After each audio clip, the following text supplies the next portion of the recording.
How's it going, everybody? Welcome back to Tony Hawk's Pro Skater 5. I feel weird saying that, but I know it's real. Um, yeah, today we're back at it again with those sweet asteroid goals. Today we're doing the missions, and hopefully that goes pretty well. And spoiler alert, it does, because this video is about 20 minutes long, so I got a lot of post commentary to do. But this is a new day. It's not the past two episodes were yesterday of me talking, something like that, words. And today is a new day. It's Monday, and I'm a very tired Tyler. I'll tell you what, it's been a long day. So, with every new level, there's a new high score. This one's pretty easy. I found this little spot over here that I could just get a lot of points doing specials and grabs, and then just up my multiplier by doing a bunch of kick flips and heel flips.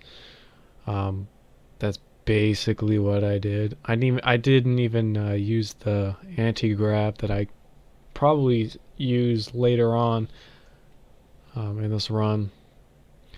So yeah, that's already about.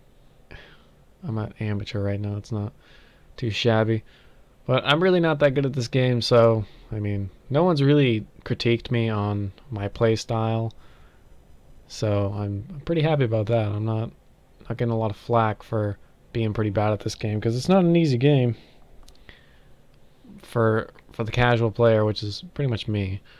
I mean, I played Tony Hawk games all my life, but I'm no pro. I can get a decent combo, but nothing to write home about, you know? I'm a big fan of that mute backflip. That's a pretty sweet move. That's a double tap B, I think. Double tap grab down. It's a pretty sweet trick, and I do that a lot, especially when I have a lot of air, because it just looks sweet. But yeah, I'm glad I'm really pushing myself to get these videos out. I know it sounds kind of douchey to like up myself, but a lot of um, existing subscribers know that I'm not a very consistent uploader, and I try my best. And I go through this period where it's like I upload every day, and then I stop for a month, then I upload every day, then I upload kind of, and then I don't upload at all for a long time. So I do apologize for being that guy, but you know, no one's really made me feel bad about it, because they know the situation, and I really appreciate you guys understanding that. Having a actual job and then doing this for a hobby is not easy, but it's not impossible either. I make it seem impossible, but the kind of content that I do is actually super simple, and it takes minimal effort, honestly. It's just recording and talking. That's pretty much it. I don't do much cutting. I don't do much editing. I'm pretty much the simplest uploader when it comes to Let's Plays. I like to compare myself, at least my content, which isn't really anything to compare, because he actually does a lot better than me at his content. Is HC Bailey, where he just drops footage and commentates over it. But he does use a lot of different cutting and different editing when it comes to certain games. But I'm a big fan of that kind of content. I know Nintendo Capri Sun does the same thing, where it's nothing like super complicated, but when need be, editing can be done. I honestly rarely edit my stuff. I don't see the need to. I play in very small increments, and it's not a big deal. No one's really told me that it's, like, you should have cut this out, or you should have done this. It's my fan base is pretty chill. There's nothing wrong with my fan base. They're super nice to me. I fucked this up pretty good, this big head competition thing. I think I do it again. I don't think I took amateur. If I did, then I'm a little bitch. Did I take it? Oh man. I did. I'm an idiot. Wow. Why did I take amateur for that? I could have easily gotten pro. I'm a bitch. Maybe I was just trying to go as fast as possible. But yeah. I'm pretty excited to play Pro Skater 3 for N64. I had a comment saying like questioning if it's really that different. Honestly, that's pretty much my question as well. My first like 20 minutes of playing Foundry and uh, Los Angeles, I honestly cannot remember what I played for the first 20 minutes. It was really weird. It was really different, and I've never played a Tony Hawk game on the N64 on this channel. I grew up playing the Pro Skater 2 on N64 at my friend's house, but then I finally got my copy for PlayStation 1, and obviously I prefer that version way more, just because it's a lot easier to control. But I did grow up playing Pro Skater 1 on my own on N64. I used to rent it a lot. I didn't actually have the copy. I wasn't a big buyer when it came to N64 games. For some reason, I just really liked renting them. More convenient, I guess. But when it came to PlayStation 1 and 2, I seemed to buy a lot more copies rather than rent it. I did rent a handful of PlayStation 2 games. Jack and Daxter was probably my most rented game. I rented Ape Escape 2 a lot. Jack and Daxter 1 was... I probably rented that about 6 times. I should do a playthrough of that game. I was planning on it, but it... I don't know. It's one of my favorite games of all time, and it's such a wonderful game. It is very good. I didn't grow up playing original Xbox. I had one, but I only had like 2 games for it, so it's kind of... I didn't really explore the potential. I traded in my Xbox and my GameCube for, I think towards my 360. I know I traded a lot of PlayStation 2 stuff for my 360, but I shouldn't have traded that GameCube. That was a really good GameCube. It was really nice, but I got a new one now. I have pretty much the same thing. I have this thing where a lot of people know that I collect video games, retro or not. And I have this pretty much mindset that before I really start hunt down like lots of games and then fucking game after game, which I've divided by sections of what games I want to find first. The first thing I really want to do is get all the games that I had when I was a kid, and I pretty much completed 95% of that. There's only a couple games I'm missing, and they're nothing to really write home about. It's like I rented a Rugrats game on Game Boy Color. It was like a totally Angelica game. I don't know why I rented it. I think I was just like on a Rugrats high when I was super young. It was super fun, and I played it on an emulator not too long ago, and it really was not that fun. I don't know why I liked it so much, but maybe I was just a little fucking bitch when I was a kid. I was amused by a lot. But I'm only missing very few games. A lot of games that I traded in for some stupid reason. I hate trading in games if it's not a double. If I have a double of something, I'll trade it in towards something else. But yeah, I'm missing my Pokemon Yellow for my Game Boy Color. I didn't trade it in. I just lost it somewhere in my house. So I'm kind of bummed about that. It's not a super expensive game right now, believe it or not, especially with the re-release coming out. That came out. It's already out. I already have it. What am I saying? Speaking of Pokemon, I've been really on a Pokemon high with Omega Ruby. I've been really working towards my Pokedex on that. And oh, by the way, this goal sucks. I hate this goal. I do not understand this goal. I don't understand these fucking clear out pools full of things. Anyway, yeah, I've been playing a lot of Pokemon. I skipped a huge part of the generations of Pokemon. I skipped Generation 3, 4, and 5, I think. I think 5 is black and white. If I'm wrong, then feel free to tell me. But I got back into it by playing Pokemon Y, and oh my god, that game is so good. It is such a good game. Oh my god. I got that for I bought that for my birthday, like a birthday present to myself. And oh my god, dude, it's a legit game. And when Omega Ruby came out, I immediately bought it the first day, and that game is the best Pokemon game. I was not a huge fan of Ruby when I first played it, like, 5 years later. But Omega Ruby is such a fantastic Pokemon game to just to build your Pokedex, because the engine in the game is so legit. It The problem with Y is that it still snapped to grid when you were walking, unless you were on blades, which, to be fair, I guess, keeping it that way is okay. But in Omega Ruby, they finally let you have free roam, like free range of movement. You weren't snapped to a fucking grid, even if you were just walking, which is fantastic. That's what makes me really like the game. It sounds ridiculous to like a game for that, but it's so easy. The map layout, the way you can ride Latios to any spot of the map, it's a beautiful game. I really recommend, if you haven't played Pokemon for a while, pick up Omega Ruby for the 3DS or the 2DS. I mean, whatever you got.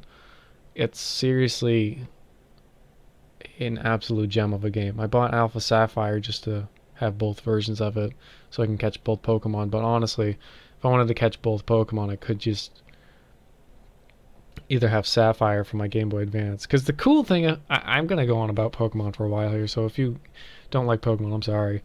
But the coolest thing about Pokemon nowadays is that if you have a Pokemon from Leaf Green or fucking Ruby for the Game Boy Advance, or even, I don't know if you can transfer original Game Boy Color titles, but if you have them on Game Boy Advance, you can transfer those to Diamond, Pearl, and Platinum, and then you can transfer those to the Pokemon Bank on the 3DS and then use them in your current game, which is Omega Ruby.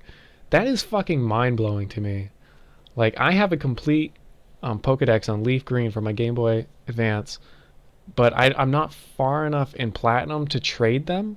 So right now I'm trying to beat Platinum to get that far so I can transfer my entire 151 Pokemon into that game, so I can take a huge chunk out of the original 150. Because right now in Omega Ruby, it's really difficult to get the original 151 in Omega Ruby, but you can get them in X and Y. I'm pretty sure most of them, if not all.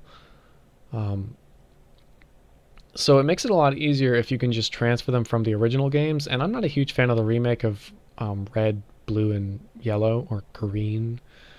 I really don't like the mechanics in it, but I beat it. I got all the Pokemon in it. It's not a huge deal nowadays. I mean, 151 is nothing compared to the 700 that are in the Pokedex for Omega Ruby. But the fact that you can transfer them from all those games just seriously is super legit. And now, I totally forgot this, but now I'm remembering it. You can transfer your 3DS 151 Pokemon from the eShop version of Pokemon Yellow, Blue, and Red to play in Pokemon Sun and Moon. So if you can't do the Leaf Green thing, you can at least catch them all in the 3DS version and transfer them all there. So that's even better, Pokemon Bank is the best thing on the 3DS. Seriously, if you love Pokemon and collecting Pokemon, Pokemon Bank is the most legit thing in the world. The fact that you can transfer your fucking original DS Pokemon to it made me go back and play all the DS Pokemon, which sucks because I'm playing them all like at the same time. So I got to get the legendary Pokemon, and luckily I don't have to play Soul Silver or Heart Gold to get Ho-Oh or Lugia. I never played Silver. Silver was my brother's game. I played Gold. Because you can get those in Omega Ruby just super easy. The only Pokemon I'm going to have struggle getting is... wow, I totally just spaced out on that. Cerebi? Not...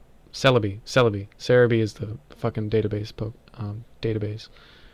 Celebi is a gift Pokemon you can only get if they so choose to let you have it, I guess. I don't really know. Yeah, I think you might be able to transfer it from another game, like maybe Pal Park. But I really didn't look into it. If that's my last Pokemon, I'll take it. It's fine. But I don't hunt shiny Pokemon. I'm not that dedicated to doing that. That is way beyond my patience. Catching 700 Pokemon is pretty above my patience too, but I mean, at least when you see it, you can catch it. You don't have to keep trying to get a certain one a million times. It's so much easier just not shiny hunting. I think I have one shiny because Pokemon released a shiny Rayquaza for the month of like January or something, so I got that. I already had a Rayquaza, but now I have a shiny one, level 100 shiny Rayquaza, which is pretty legit. But pretty much everyone has it now since they, had the game back then too. I would never play competitively. I just really like playing Pokemon to myself. It's pretty sweet. I'm a fan. But anyway, enough Pokemon talk. I know that was a really nerdy kind of conversation to have, but I'm a fan. I'm a fan of Pokemon. I'm a fan of Tony Hawk as well, but sometimes they just don't do it that great. I bought Shaun White skateboarding to play on stream and possibly do a let's play of, but honestly, it's not fun. It's kind of weird. Gameplay is kind of weird, so I don't know if I'll actually do that. If I am, then it's gonna be a long way in the future. I want to do a new Nicktoons game. I haven't done a Nicktoons game since Beach Bandits, and I already know the first game that comes to mind when I want to do a new Nickelodeon game, and I probably will do it. It's probably gonna be like a 10-part series. It's not that long of a game. It was a game I played when I was a kid, so I do a lot of that on this channel. And there's another game that will probably take at least 30 parts that I want to play, but I don't know when I'm gonna play that. I have so many ideas for LPs that I want to do, but it's up in the air at this point. I know a lot of people don't want to see, Nickelodeon games on a Tony Hawk channel or like just a general Let's Play channel, but this channel is really about re-experiencing some of the games I played when I was a kid. That was my original intent. And I started the channel out like that with playing the Herbs, that Sims game for GameCube, but ended up not doing that. I got pretty far, but then I just stopped because it's very redundant, I don't know if I'd play a Sims game on like Bustin' Out or the original Sims for console on this channel. It's pretty redundant, and if I was gonna do any of them, it'd be Bustin' Out because I really like Bustin' Out. I know A Day Leaf really wants me to do that, so I might do that one day. I really like playing GameCube titles, but I'd have to play them on PlayStation 2 since it supports 480i. It's a lot nicer to look at than fucking 360p, or it's really 480p, but I think 480i is interlaced. It just looks nice. I hooked up the Dazzle to this new computer and it works pretty good. I don't know what happened to the old computer when it came to that Dazzle, but just kept fucking blue screening for some stupid reason. I like that if you wanted to continue a combo, you have to like keep failing tricks. I got amateur. Look at that. I'm a fucking loser. Yeah, whatever. I think I'm almost done. Seeing as though the video is coming to a close, I must be pretty close.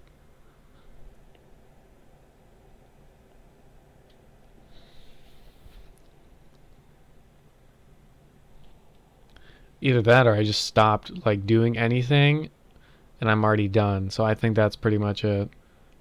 Oh, there I am. Yeah, that was it. Wow, okay. I'll see you guys next episode. Have a good one, everybody.